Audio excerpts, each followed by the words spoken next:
అందరికీ హాయ్ అండి. అసలు బయట కాసేపు కూర్చుంటే ఇంక భయమేస్తదండి. ఎక్కువసేపు కూర్చోలేం. ఏదో ఒక కర్ర పెట్టుకొని కూర్చోవాలి. కోతులు చూడండి ఎలా వచ్చాయి. ఇంకా మిద్ది పైన ఇంకా చాలా ఉన్నాయి. గోల చేస్తున్నాయి. ఒకప్పుడు అసలు ఒక్క కోతి మా వనంలోకొస్తే అందరం మా చిన్నప్పుడు అనమాట వెళ్ళి పరిగెత్తుకుంటూ వెళ్ళి కోతిని చూసేవాళ్ళం.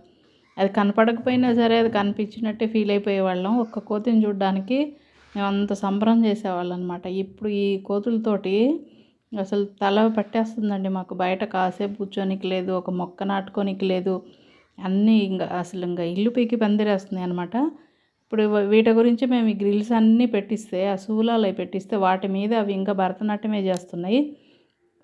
అసలు ఈ కోతుల్ని ఇంకెవ్వరు కూడా అరికట్టలేకపోతున్నారండి. ఇటు చేష్టలతో చాలామంది ఇబ్బంది పడుతున్నారు మా ఊర్లో అయితే.